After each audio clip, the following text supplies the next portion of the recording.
Welcome to another Whiteboard Wednesday. I'm Steve Waters, Director of Sales here at Discover.org. What I want to talk about is morale for an average week in any team, but particularly a sales team. And the team comes in on Monday, and it's 0 out of 10, right? And then Tuesday, you get a little better, maybe you have a good lunch, come in Wednesday, and by the time you want to leave on Friday, we're looking right here, 10 out of 10. Now, morale over time is just a reflection of whether your team is winning or losing. And so what I want to talk about is how we can really improve morale on the team over time by enabling them with great data and helping sales leaders invest in their team's success. So welcome to Whiteboard Wednesday.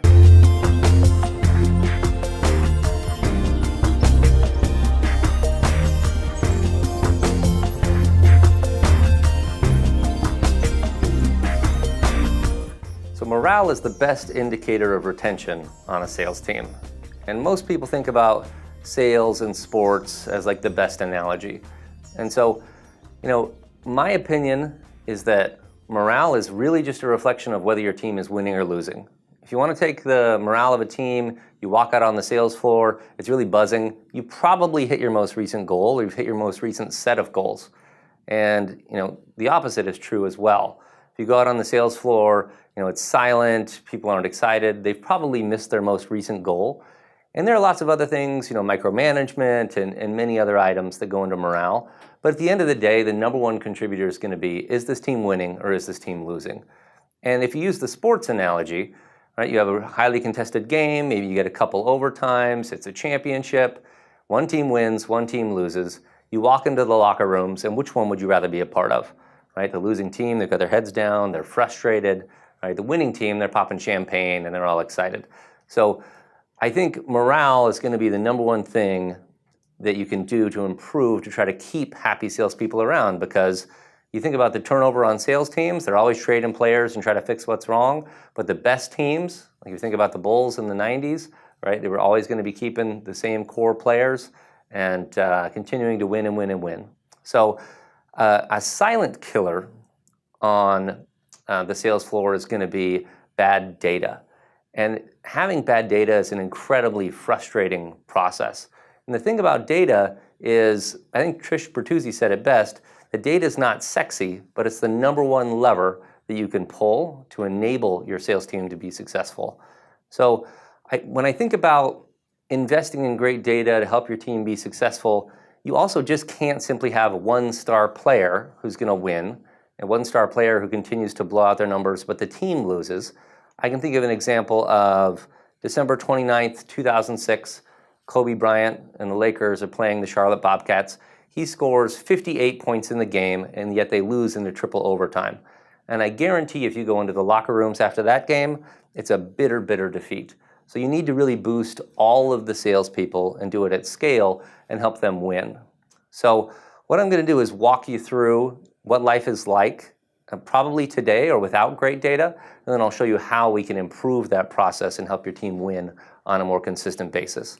So without great data, or presumably with bad data, this is what your sales team's average day looks like. They're excited, they come in, they're going to check the CRM, right? Whatever you have, they're going to look in there and say, do I have the right leads? And most of the time, if you have bad data, they're not going to find it. So what do? Right? Sales leadership says, I'm going to spend a little bit of money on a list. And it's probably going to be a generic list, right? So you get your generic list from a typical data provider. And the problem with that is that the data is going to be awful. They won't be able to trust it. And people won't have been there for years, right? It's got no direct dial phone numbers or emails. It's not the right people. And so you're going to make this investment and it's going to flop. And so the team is going to have to go and spend all day on LinkedIn, right? And most sales teams, if you walk out on the floor, the majority of the salespeople at some point or another throughout the day are going to have LinkedIn up because they want to know who to sell to and which companies to sell to. So if you can't trust the data from your generic list, you go to LinkedIn. LinkedIn won't have a quarter of these executives that you're after, and they also aren't going to have direct contact information for these individuals.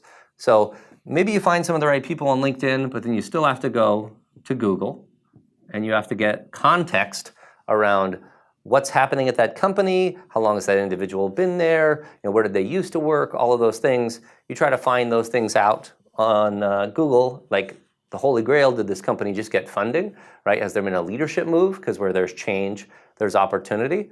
And so maybe you get your list, you go to LinkedIn, you go to Google, and you finally find a lead. All right, that's a great time. And your sales rep thinks, it's a great day, gonna call this person, but how do I actually engage with them, right? What they need is direct dial phone numbers, but most generic lists, and certainly LinkedIn, and then Google for highly prospected individuals, they're not gonna have the direct contact information. So they call through the switchboard, right? And the problem with that is they can't engage those individuals, right? They get stuck at gatekeepers, right? Whose job it is to make sure that you're not gonna waste that decision maker's time. And so you call through 1-800 numbers, you call through company numbers, you get gatekeepers, the switchboard, and then the worst thing that you can do is try to just guess at an email. Because even if you knew the naming convention of an email, like first name dot last name or first initial last name, even if you knew that, you're still only gonna be right 68% of the time. And that's because there are nicknames, there are middle initials, there are numbers after the name, maybe they're a founder and they only use their first name. So even if you knew the email formula, 2/3 of the time it's not gonna get delivered. So you find the leads, you're all excited as a sales rep, but then you call through the switchboards, you get the gatekeepers, you don't have nearly the number of conversations that you should. And so you try to get excited again, and you do the whole process over and over. Do it again, right? And that, believe it or not, is 2/3 of the average sales rep's day. They spend that time not selling, doing research, trying to find individuals, manually entering data into your CRM. CRM's becoming a garden overrun with weeds. All of this is a morale killer on the teams. So what you can do with data that you can trust is all of this wasted time they can spend selling. And what that's gonna do is it's gonna make the team feel great about what they're doing all day. It's gonna be a big morale boost to the team. I think if you're asking for more from your sales team, if you're saying, hey, we lost last month, right? We had a miss, but this month we're gonna get after it.